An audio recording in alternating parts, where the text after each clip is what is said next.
So, is there anything much to talk about today? I mean, is there anything going on we should really highlight? Well, you know me, Stephen. I always do my research and plan before the show, and there's not much happening, really. Apart from, the Be My Eyes meta thing. Oh, yeah. You're listening to Double Time, your daily accessible technology show. Now, here's your hosts, Steven Scott and Shaun Preece. And the Oscar goes to somebody else. I think Bob the Plant got more of a chance of an Oscar after that performance. Hey, Shaun Preece, how are you? I am so excited, Steven Scott. Who isn't? Absolutely. Breaking news. Yep, the big story out of the MetaConnect event was Be My Eyes will be on the Meta glasses. Hey! Hallelujah. Hallelujah. Is that the big news? Hallelujah. Hang on. Hallelujah. I'm sorry. Hallelujah. Well done. Singing lessons going well. I don't think that is the big news, Steven Scott. Oh. No. I'm just excited that Be My Eyes got mentioned. Any organization in our world that gets a mention on stage on a keynote, I get so excited. Did you woo? I know I did. I did a little bit of a woo. Yeah, it was a little bit of a woo. I mean, I'll be honest, it's more than just a mention because, Be My Eyes have clearly been in partnership and talking to Meta for some time, and we're now figuring out what that looks like and what that actually means. Let's jump right in because, of course, the Meta Connect event did take place yesterday. And Mark Zuckerberg took to the stage to announce lots of cool new things. We'll get into some of the big announcements, of course, around hardware and software and, of course, Meta AI.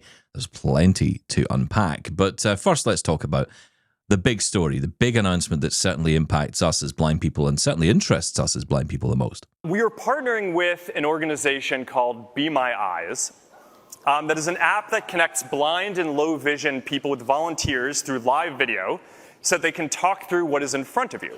And this has been very successful on phones, but I think it's going to be even more amazing with glasses, because now you're going to be able to do a call through your glasses, and the volunteer is going to be able to see what is in front of you, what you're facing with your glasses, and is going to speak to you in your ear and explain it to you while you have your hands free and are just going about your day. So I think that not only is this going to be a pretty awesome experience today, but it's a glimpse of the type of thing that might be more possible with always-on AI that will be, I think, just incredibly powerful with glasses in the future for a lot of people to have all the time. So I'm grateful to these guys and excited to roll this one out. Woo! And we are excited to learn about it. I mean, what an amazing story. Be My Eyes getting mentioned, as you say, on stage with the Zuck up there. Yes. And, brilliant. I'm really, really proud of the guys at Be My Eyes. Got to say, they've done an incredible job here in, not just developing cool technology with humans at the heart of it, by the way. I think this is the focus of yesterday's event was all about artificial intelligence and virtual worlds and all of that. But the true human connection comes with what is being announced by Be My Eyes. And you've been reading in the forums that it's just the start. Well, as he mentioned there in that clip, actually, which was sort of a throwaway line, but, I think with AI on the glasses, this is just a glimpse of what this could be. I think, I noticed yesterday Mike from Be My Eyes was on Facebook, on social media, and, mentioned himself, this is just the start. So where this leads, obviously, we're all thinking, as AI was the focus, where this could lead to expanding the Be My Eyes experience on the Meta glasses. Who knows? But even at this point, as you said, I think, you've got to give respect to the Be My Eyes team for making this happen, because it's not easy getting these big tech companies to understand, firstly, what we're doing or what they're doing and what people need it for, and then getting it to be implemented in the way they have. I mean, you've got to give respect to the team. Again, Be My Eyes just showing, what they can do. Yeah. And, this is what's great. And as you say, just the beginning, we are going to be talking to Mike Buckley and Brian Bashan, both back on the show with us tomorrow. We couldn't fit a time because of the time difference of where we are and where they are at the moment in California. It is a bit tricky to get us together to be able to record in time for the show to air today. So we are going to be speaking to them actually, roughly about the same time the show is airing. So we will have the interview on tomorrow here on Double Tap. So do check that out. Looking forward to speaking to Mike and Brian. It's such an exciting story. And I think a lot of us will have the same questions. Okay, when is it coming?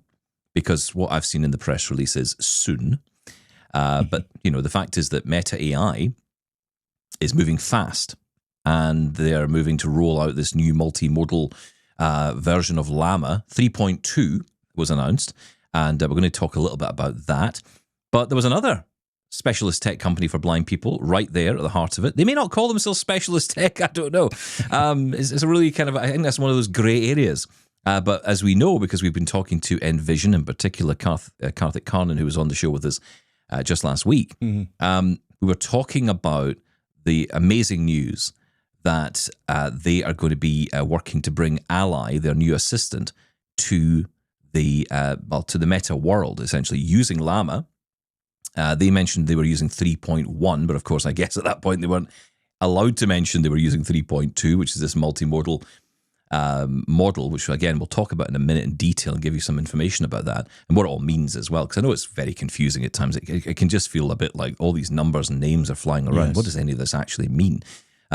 So, we'll get to that. But, this project that has been worked on between Meta and Envision is a deep integration between not just the Llama large language model, but also hardware, and in particular, a project called Aria, which a lot of people thought was Ira. Oh. Because the amount of people I've been talking to in the blind community who say, oh, yeah, they're working with Ira. I thought they were already working with Ira. And yes, they are. They are working with Ira. You can get an Ira call through the Envision glasses. That's true. But what we're talking about here is Project Aria, which actually seemed to have got its own name yesterday, a new name called Orion. And this was something which has been in production for some time. And this is the much talked about augmented reality glasses. Let's get a sense of what we're talking about here. This is Orion, our first fully functioning prototype, and if I do say so, the most advanced glasses the world has ever seen.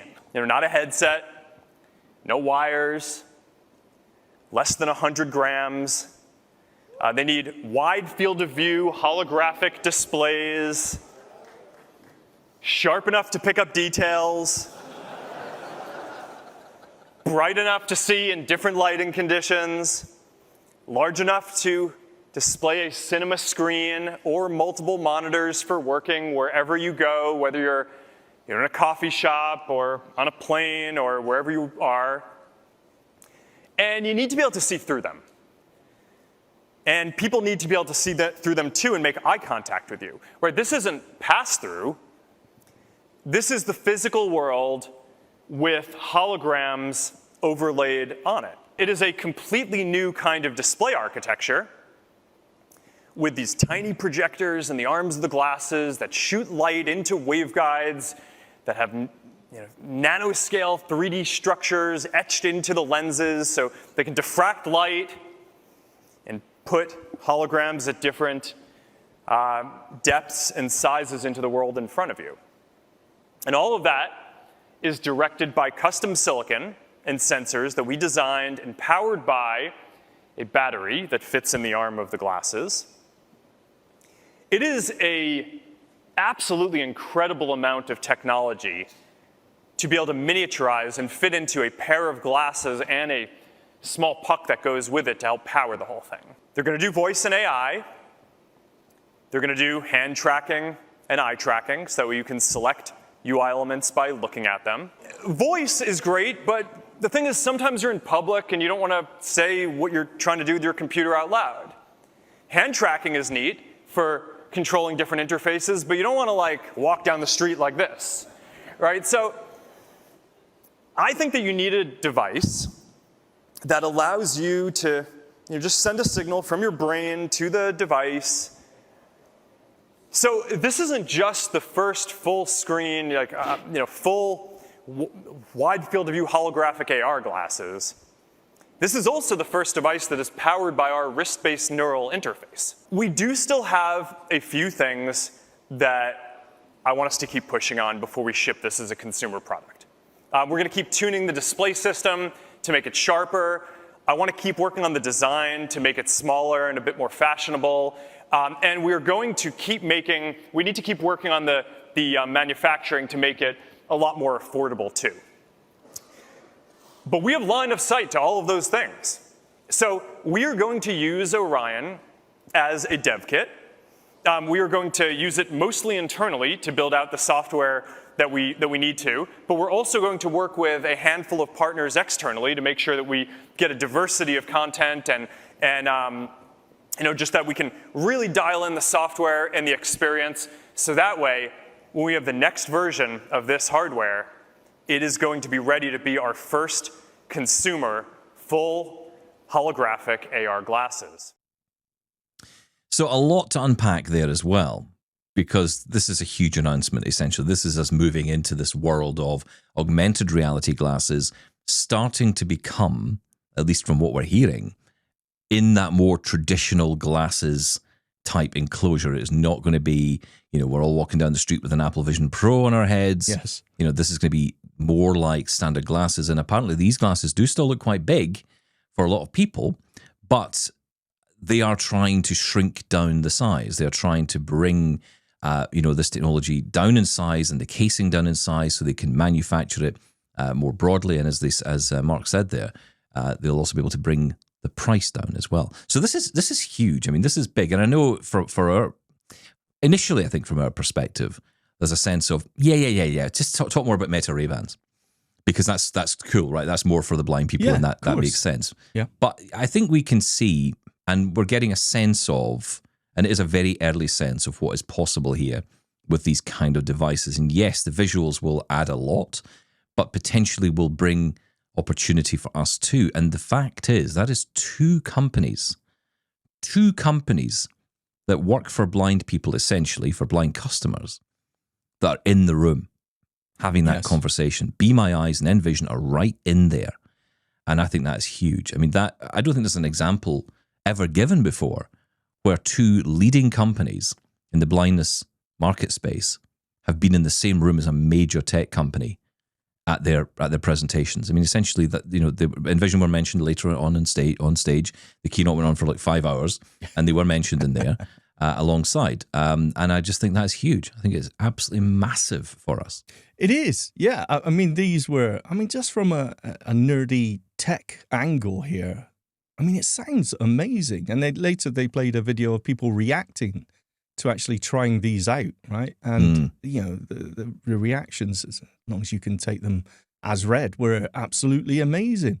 But have we got any more of a visual description of the glasses? You mentioned they look like big glasses, right? But, how far does Much thicker. Thicker. Much thicker. I would say reminiscent a little bit more of the Bose frames, or you might even want to go one further than that and say reminiscent of those.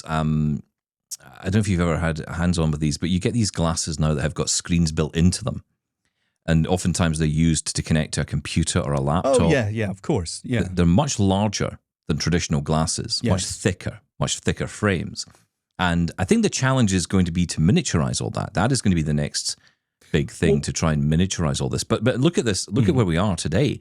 Apple haven't even got these out yet. And to me, this is the mistake Apple made. When they were designing Vision Pro, this is what they should have designed. This is what Apple should have built. Far more in line, I think, that product with Apple's philosophy generally. It's not a gaming company. To me, that's not what Apple's about. Meta is, and they have product for that. So yes, they do have the MetaQuest, and that's fine. But to me, Apple, at that fork in the road where it's, do we make glasses or do we make a headset? They should have gone down the glasses road, and this is what they should have made.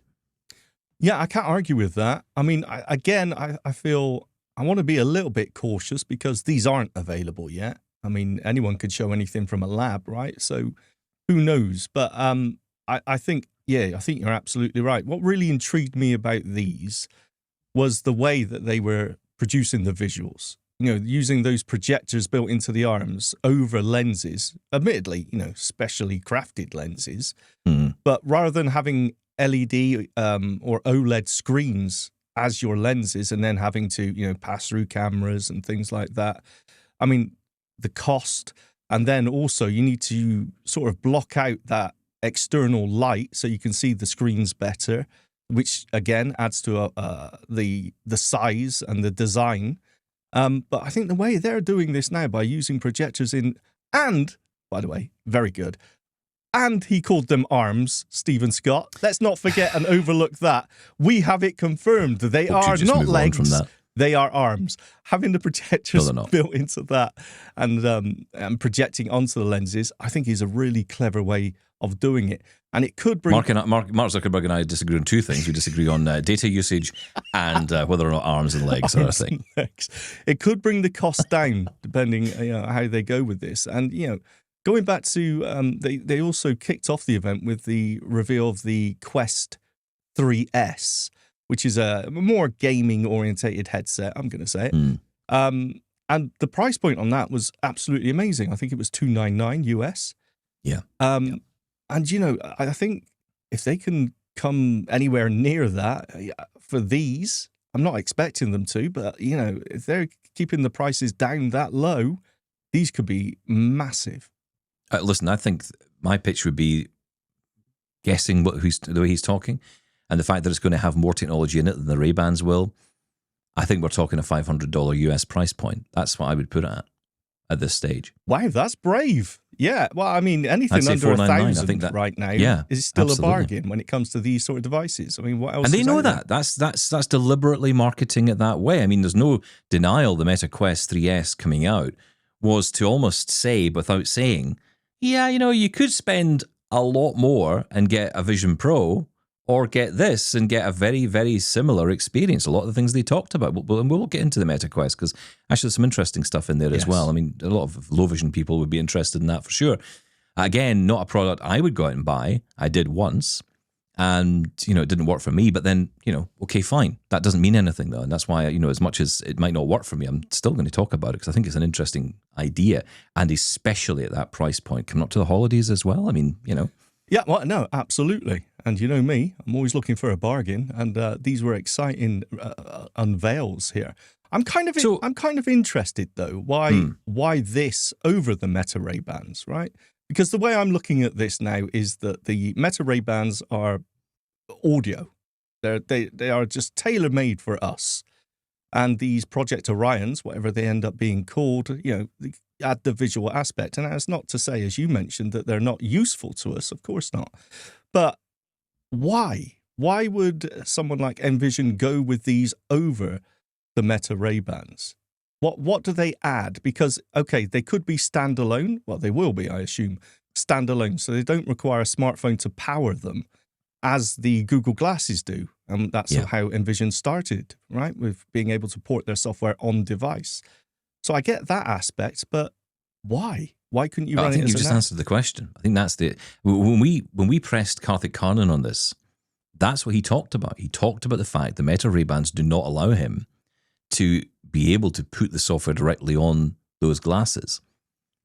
Yes. So you need to have a place where you can do that. Now, I thought up until this point, and I talked about this in the last couple of weeks, my understanding of all this was that the Meta Ray-Bans would get an app store. That was essentially what was going to happen. A third-party developer store would come up and you'd be able to put apps directly into the Meta Ray-Bans. It seems, however, that what's happening is they're doing this by selectiveness. They're selecting certain products, and Be My Eyes, thankfully for us, is one of them. Yes.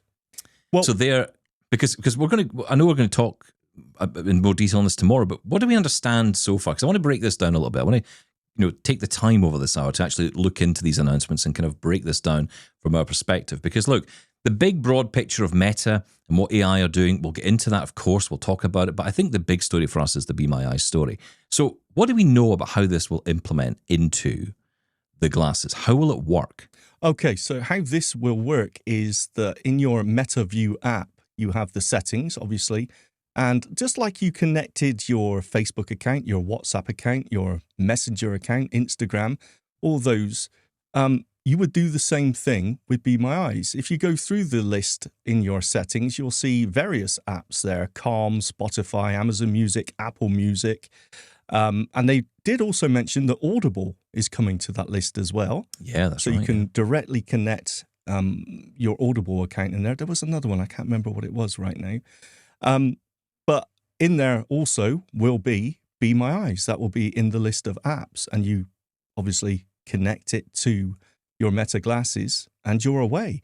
So just to be clear, so you've still got the Be My Eyes app on your phone. yes, You'll still use that app to connect to a volunteer if you want. yes, absolutely.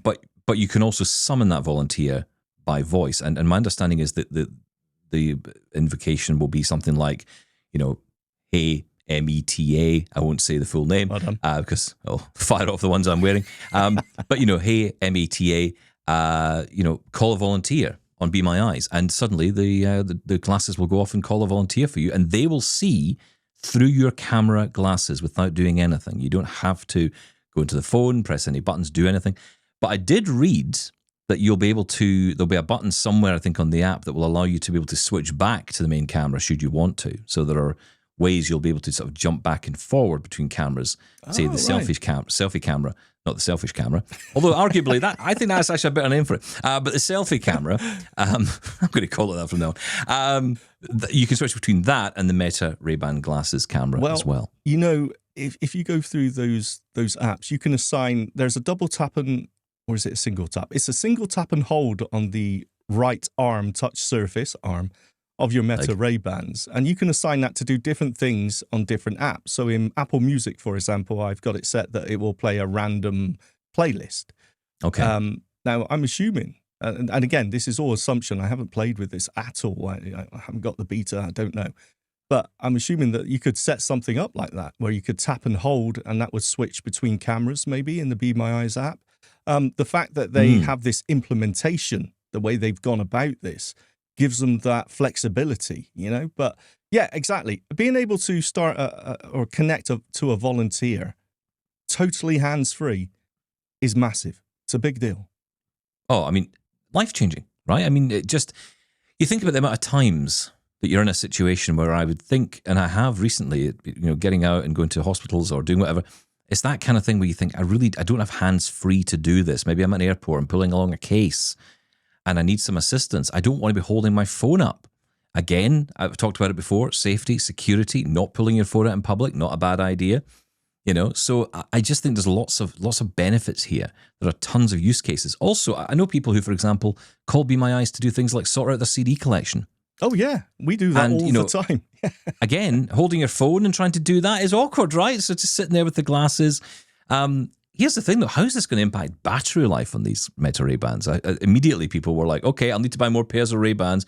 You do realize, by the way, Shaun, trying to get a hold of a pair of Ray-Bans from today is going to be almost impossible because all the blind people have just went out and bought them. Yes, exactly. Every piece of stock out there is gone. It's in our blind hands. I've just ordered another pair. A different colour, obviously. Yes, but yours have been chewed up by a dog, so you've got an excuse. That's my excuse. That's thought right. Last night. Yes. Thank you, dog. Hello, Oni. I thought exactly the same thing last night, though. I thought, you know what? I'm like a second cane is essential. I'm kind of thinking I want a second pair of Meta Ray-Bans, and that's my excuse. But honestly, if they become, because that is a slight limitation with the Ray-Bans, there is no charging port on them. So the only way to charge them is by taking them off and putting them in the case. Now, the case charges, I think I've charged my case twice in all the time I've had it lasts forever. Oh, yeah, exactly. And it takes no time at all to charge those glasses up, to 100%. Now, listen, when I was on holiday in Canada, I must have made about 50 or 60 videos out and about. And what I would do is when I would get back on the coach when we're moving to the next place, I would take the glasses off and just bear with the light until the glasses charged, because that was more important to me at that moment. And it worked really well, and I never had to charge the case, ever. No, it's really good. And by the way, if you go to settings and put focus on your the Meta Ray-Ban name at the top, it will tell you the battery life of your glasses and the case. I've seen some people ask that before. But yeah, no, absolutely. So I think just having a second pair, even if it's just for battery life, because the battery life, let's not make anything up here. They don't last that long, right? Once you start recording video, and especially once you start using AI, the battery life does drop very quickly. But I've never had any real issues. I've never gone to use them and they've been dead. No, neither have I. But because it gives you the notification as you go along, Yes. it will say, batteries are at 30%. You may want to consider charging, or 20%, 10%. It gives you the status along the way, so you kind of get to know. Okay, yeah, I probably should go and charge them now. I feel with time this will change. This will definitely improve over time. They'll make the software more efficient. They'll make the batteries better. I mean, look at the capability of an AirPods Pro. And I know people say to me, yeah, but that's just audio. It is, but there's an awful lot of computational work going on that. It's not just sending out audio to you. It's connecting wirelessly. It's doing all that computational work. It's working out, all the various things it has to do in regards to noise cancellation and everything else. There's a lot of work going on those. So, the battery, considering the size of an AirPod, is pretty impressive. You just need to figure out a way of transferring that into the glasses. So that's another thing. But the other side of this is, and I see a lot of people asking this already, and it was an obvious question that was going to come up, is around Be My AI. So what we know is that Be My AI is not coming to Meta Ray-Ban glasses. That's not something you'll be able to do.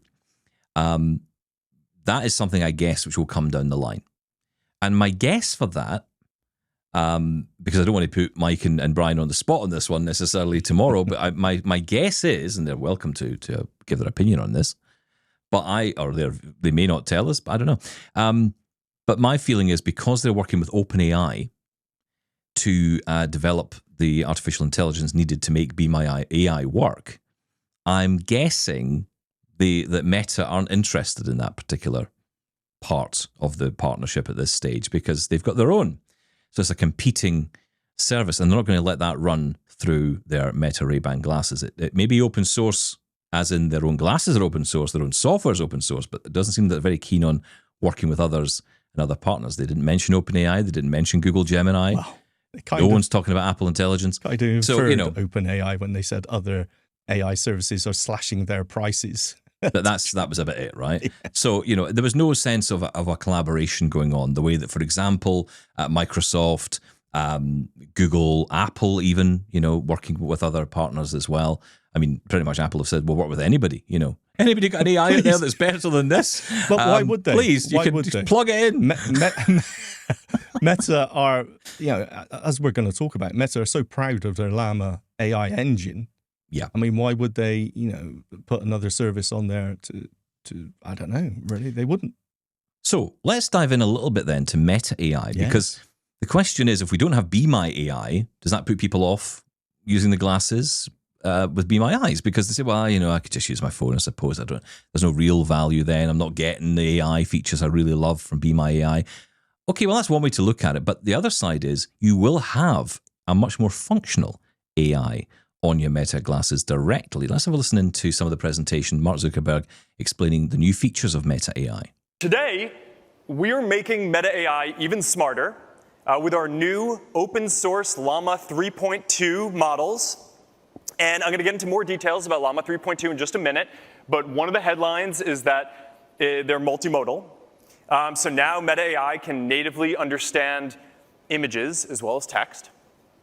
Now, we're using this new capability to build some features that I haven't seen anyone else build. I mean, this is pretty interesting and novel stuff. Creative tools that we're adding to Imagine Edit.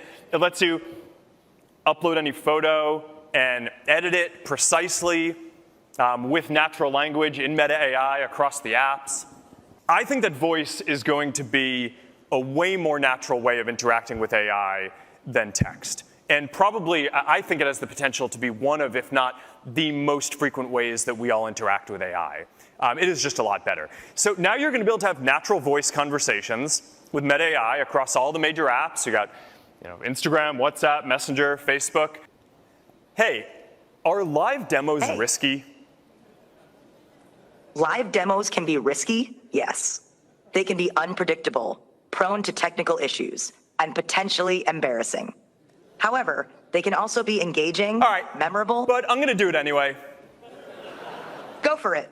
Just be prepared for anything to happen. So you were one of the first creators to build one of these creator AIs with a text-only platform. Can you tell us what it does and your experience with it? Yeah, so for me, I've been treating my creator AI kind of like my digital assistant. So I've trained it on how I respond and how to engage with my audience. And then, it can send DMs. You can share links to relevant resources, and then what else am I having it do? oh yeah, it guides people through conversation. It's great. Congrats on the new book that you just released. You know, what's the main thing that you're hoping that people take away from it? Thank you so much. Yeah, the main thing I want people to take away from my book is the idea that you have the power to create your own opportunities by combining curiosity, adaptability, and resilience in a rapidly evolving digital world. So what you were actually hearing there was him answering that, not himself, this creator that they had on stage, but this was actually the AI that had been created. His avatar, well, it wasn't even an avatar, I don't think. I think it was his actual face. It was actually him. Oh, no, it was an avatar, but it was very photorealistic of him. Photorealistic, yeah. Yeah. That's in other words, real or not. Because that's the thing, who knows what's real anymore? We don't know how it was basically created. it was essentially speaking like as if you were on a FaceTime call with him. Yeah. And that was incredible because, you know, what that shows is, and this is, I think, the bit that a lot of people worry about, you know, okay, is AI going to take over our world? Is it going to take over our lives? You know, even people like me think, you know, I may be known for talking absolute garbage, but if they can create an AI version of this, then I'm screwed. But actually, what it shows me is that there's an opportunity here for smart people, not me, to get in on this and own themselves. Almost you become a product. So, you know, let's say, for example, we had a Shaun of the Shed avatar that was you, and someone could just talk to you day in, day out, as much or as little as they wanted, and you could tell them all about the stuff they want to know about tech. That could be a real thing. That could be you, you know, in essence, on the end of someone's call, just chatting away, and we could make money out of you. We could make lots and lots of money out of you. You won't see any of that cash because we'll have to put it into my, don't listen, I've got to tell you about KFC at some point. But that's we'll breaking get to that. news. That's another story entirely. This, oh my goodness, what a story that is. Yes, I'll try and get to that before the end of the show. Something tells me I won't forget. But no, it's absolutely amazing. Look, this is like the custom AI, the custom GPTs of AI, right? But it goes further than that, doesn't it? Because instead of just being a text-based system, which GPTs have been up until this point, yes, this is turning it into almost a human, a Call Annie or a Pi. But this is, you were right the first time about, you know, this is an avatar. This is definitely an avatar. This is a computer-generated avatar of the person. Perfectly lip synced, apparently, as well, or as good as you can expect. And also the voice. I mean, you know, that was his voice. You would be hard pushed, I expect, to know the difference, right? And when you think of where we're at right now with chatbots, and you know, we've all dealt with can't get through to whatever company on the phone. Do you want to talk to our chatbot? And it's never a great experience. But something like this, with the AI power behind it, and as Mark mentioned, the natural language conversation that you can have, this could be really useful. I think it's incredible. Now, they went further than that. They talked about other ways this could be used. And actually, that aspect of lip syncing kind of took a whole new level because you're talking about avatars. But imagine you recorded an Instagram video or a video on Facebook, and you wanted to reach more people with that. Well, one way is to make it multilingual. But of course, that's challenging for a lot of people, right? Because we don't all speak multiple languages. But if you could somehow get AI involved to be able to transform your video into another language, that'd be great. Now, of course, I know what you're thinking. Well, that's simple enough, right? I guess they would transcribe it. They would use AI to change the language, and that's fine. But it actually goes one further than that. I'll let Mark explain. We are experimenting with automatic video dubbing on Reels, starting with English and Spanish. So this is going to be a way that you can see more of the content that's out there, no matter what language you speak. And as a creator, this is going to let you reach a lot more people around the world, no matter what language you speak. So now you're going to be able to take your content, and it's going to be in your authentic voice, speaking other languages if you want. And we're also doing automatic lip syncing, so that way it actually looks like you are speaking the other language. So let's check this one out. Mi lengua materna es el español, pero fíjate, ahora también puedo hablar inglés a través del doblaje automático de IA. My native language is Spanish, but check it out. Now I can also speak English through AI automatic dubbing. So glasses, they're kind of the perfect form factor for AI, right? For letting an AI assistant see what you see, hear what you hear, be able to communicate with you privately, so it can help you out with whatever you're doing throughout the day. I am about to have a conversation with Brandon Moreno, former UFC flyweight champion of the world, where he is speaking Spanish and I am speaking English. All right, Brandon, you want to come out here and show us this? Starting live translation from Spanish to English. Hey, ¿cómo estás? ¿Cómo está tu rodilla? ¿Has vuelto a entrenar? Hey, how are you? How is your knee back training? Doing well. Knee is doing well. It feels strong. I'm ramping up training. How are you doing? Are you getting ready for your next fight? Haciendo bien. La rodilla está haciendo bien y sentirse fuerte. I mean, I don't know what to say to that, right? Because first off, a lot of the examples we've seen in the past of translation like that is around visuals. On screen, you'll perhaps see a response. Mm-hmm. Sometimes it'll be read aloud, and that's fine, but it involves a bit more interaction. This is literally two people with two pairs of Meta glasses on, talking to each other and hearing back the response on their own glasses in their own language. That's incredible, I think. It is incredible, yes. And look, we've seen translation, real-time translation like this before. I think a couple of years ago, was it the Google Buds demoed something like right, this? Yeah. But when it came down to it, it was all done on phone through the app, and it didn't matter if you had the buds in or not. So I don't know how this is going to work in practical terms. The demo on stage was absolutely amazing. It was fantastic. And considering as well, I mean, my nerves were shot just watching these live demos, but they were live demos, right? And they were pretty impressive. So yeah, I think this is super cool. And the translation on the reels, so on the Facebook videos, for example, the overdubbing and the lip syncing, I mean, that's huge, right? That can make such a big difference, making your content accessible to so many more people. Now, there was a lot of AI discussed, and Llama 3.2 is really what's at the heart of all of this. So that is the equivalent of ChatGPT, the equivalent of Google Gemini, the equivalent of Apple Intelligence, essentially the AI product of whatever company you're talking about. So Apple's Apple Intelligence, Google's Gemini, OpenAI's ChatGPT, and of course, Meta's Llama.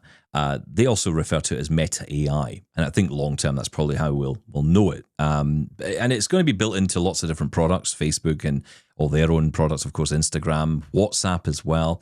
Haven't really dived into that myself too much. Have you? No, I'm not even sure it's available here where we are in the UK yet, and I'm not sure where it's available. And WhatsApp does have a tendency to roll out features gradually, so I'm not sure. I haven't seen it so far in WhatsApp. That's what I was thinking. Yeah, I thought, am I missing something in here? But I didn't feel like just think how useful that could be, though. The amount of WhatsApp messages I've got and different conversations, different groups, being able to say, hey, where was this number mentioned or this name mentioned, something like that, and get a summary and get the details back could be amazing. I mean, it is. They went further, of course, because they talked a lot about other aspects, and they talk about multimodal. Now, what that means ultimately is you have almost, I often think of this like senses. It's like they're turning on different senses one by one. So, the sense of vision, the sense of hearing. Yes. I think that's as far as it goes. Yes, so far. They don't do smell and they don't do touch. Not yet. I mean, maybe that'll come. It feels very Ready Player One. But, it does seem like we're kind of moving towards that. And these senses, when they're activated, arguably, are pretty cool. So, with vision, of course, that means live vision. So whatever the camera sees, it can see, it can respond to. And they did talk about this as part of this upcoming version of Llama, which, of course, goes back to the question about Be My AI. And, well, okay, I don't have Be My AI, but I might have some cool functionality. So, for example, the ability to, question images like we would do with Be My AI. But eventually, and we say eventually because we never really know when these vision models are actually rolling out. They seem to be pretty slow, and they always seem to be at the back of the queue. Clearly, a lot of testing is being done to make sure it works. And it will, of course, have a huge impact on the hardware with live vision and processing and all of that. So it'll have impact on battery life, not just on your glasses, but on your phone as well. So I guess a lot of work is ongoing with that. But ultimately, it does allow you to get that live response. So again, we go back to the Be My Eyes video, and it's funny, we always go back to Be My Eyes, yes. But we go back to that ChatGPT 4.0 video, which showed Andy on the video hailing a taxi, talking to ducks, doing all that stuff. And getting, well, actually, no, he wasn't talking to ducks, to be very clear. He wasn't. He was wasn't getting talking. a description of what was actually happening in real time in front of him. Hang on. Andy wasn't in Springfield, Ohio by any chance, was he? Stop it. Leave that alone. So, oh dear. No, he was questioning what the ducks were doing by talking to them. Yes. And he got great responses. So that was giving us a sense of how that will work in the future. And that is mainstream. That's not specialist. That's not built for blind people with blind people in mind. That is purely mainstream. And I feel the race is going to be, and this is the best bit for us, the race is going to be who can do this the best. Because that's where we're at, right? Ultimately, that's where we're at. Yeah. We're at a point where they're all racing towards this goal of being the best voice, the quickest interactions, the fastest response, the best response, the best video capability, the best scene building, live reactions, translations, all that stuff that they're working on. They're all aiming to be the best at, and that is going to be massive for accessibility. Oh, I think, again, that's the next stage. That's the next level, is real-time video processing. Because, as we played the Celeste video from Gregory, I think it was, when he was walking down the sidewalk with his Celeste glasses and they were doing a constant scan for any obstacles. Now, of course, that's what we want. I would love that. Now, the way they were doing that at Celeste, I think, was by taking a picture and then processing it and then giving you, just constantly repeating. But if this real-time video, the response time you get from that, so that there is something in front of you, that's right now. That's not taken 10 seconds ago, you've already fallen over it. So, this could be massive. I just think, because they didn't go into a lot of detail with it. There was no video live demo. So, this could be, it's quite complicated to do, I'm sure. So this could be quite a while away, but still very interesting. And of course, when we're talking about Be My AI, it's all about the image description for us right now, not the video. That's it's all right, about the image description. It gives us amazing, detailed and tailored for us as blind people descriptions of images. Now, my argument could be that Llama 3.2 seems to have, equal power when it comes to image description. We mentioned multimodal model, so it can process images now. Maybe this could do a job like Be My AI, and I've heard that talked about before, but why would you need Be My AI as part of this now anyway? Yeah, but, I mean, the only thing I would suggest, but I guess you're going to say this, yes. but I think it's all about the prompting. It's all about the capability of knowing specifically what we're looking for. Because look, let's be honest about it. We're going to ask deeper questions than most might. Because most people who are sighted will see what they're looking at, so they will know. They may be wanting to know, I don't know. They might want to check Amazon in their store to see if what they're looking at, the product they're looking at is available at a cheaper price. Yeah, or the example they always give of a landmark, getting the history of it, or a point of interest nearby and things like that. Yeah, of course, it's very good. But the power of Be My AI isn't just because of the ChatGPT image processing. It's because of all the work they've done onto the questions that we ask and the answers and the information we want scraped off an image. They're different. We want to know where the door is. We want to know the obstacles. We want to know descriptions of the text more than anything else.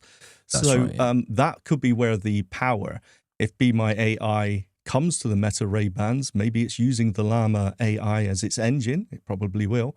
But it's still about the prompting and the processing of your information as well. So, yeah, it's interesting. I'm going to ask a hard question. Uh-oh. And it kind of goes out to everybody here, but I ask you because I think we've had this conversation a lot, although I think we've maybe talked around this conversation more than we've actually had it. Does this kill Celeste? Does this kill the Envision glasses? Does this kill any chance of any kind of product out there that's aiming to do this with blind people in mind directly as a customer base? Because, look at the cost.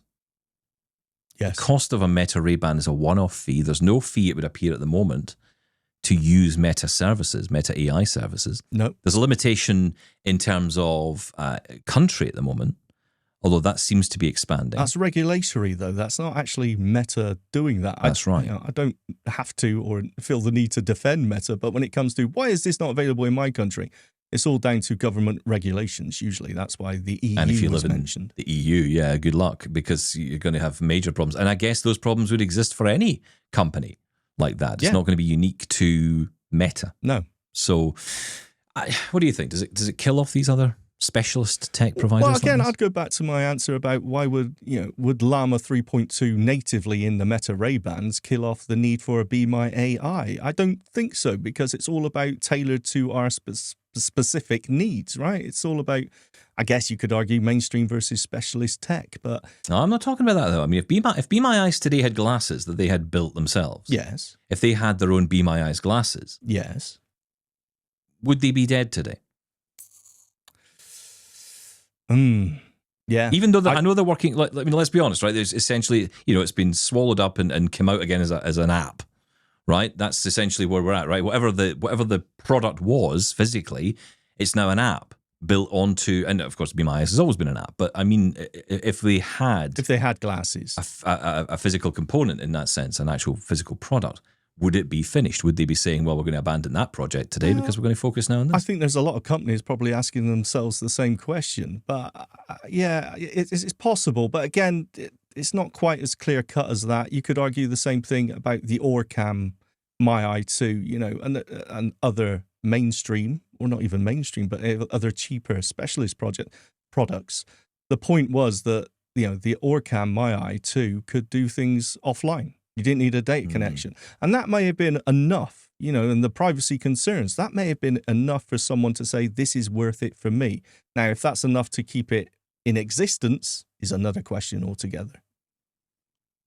I suppose that's the question we're always going to be asking ourselves about specialist tech, right? Yeah. We're always going to be having that debate about whether or not it's worth it or not. And lots of you in the emails have been getting in touch about this. We'll be touching on that in the coming days and coming back to that debate. You might have imagined that Greg in Pennsylvania has a word or two to say specifically to me on this issue. So that's perhaps no surprise, but he has a valid point and I like to hear them.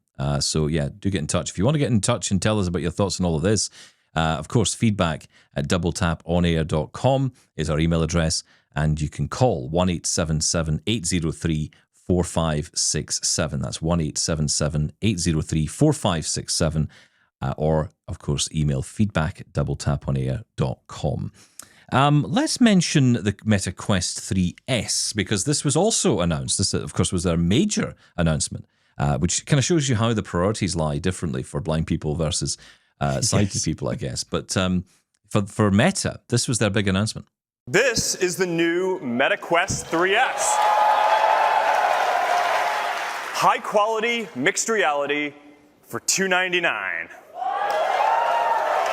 Quest 3S has the same defining features as Quest 3, high resolution, color, mixed reality, powered by the same processor, vivid pass-through, hand tracking, feels natural, Touch Plus controllers for precision.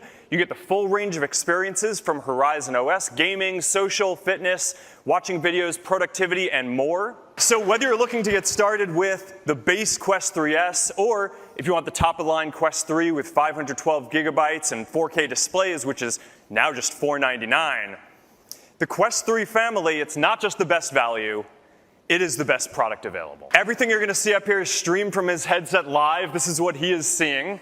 You can now run everything from 2D mobile apps to remote desktop for PC to fully immersive experiences all on one device. You can open screens, you can put them anywhere around you, you can have pretty much as many of them running as you want. And we have also rebuilt all of our social apps for mixed reality too. We've got all new Instagram and Facebook experiences to bring your feeds and your reels with you into mixed reality, a really nice interface so you can lean back, enjoy your content on nice big screens. And there's a bunch more too. All right, we've been working with Microsoft to upgrade remote desktop soon. So now you're going to be able to easily connect to any Windows 11 PC. You just look at the keyboard, and it'll start pairing. So if you want to work on a giant virtual display or a bunch of virtual displays, or if you want to work on your projects without distractions or with other people, Quest is going to be able to be a natural extension of your PC. We're also bringing photorealistic spaces to the metaverse. And we call this hyperscape.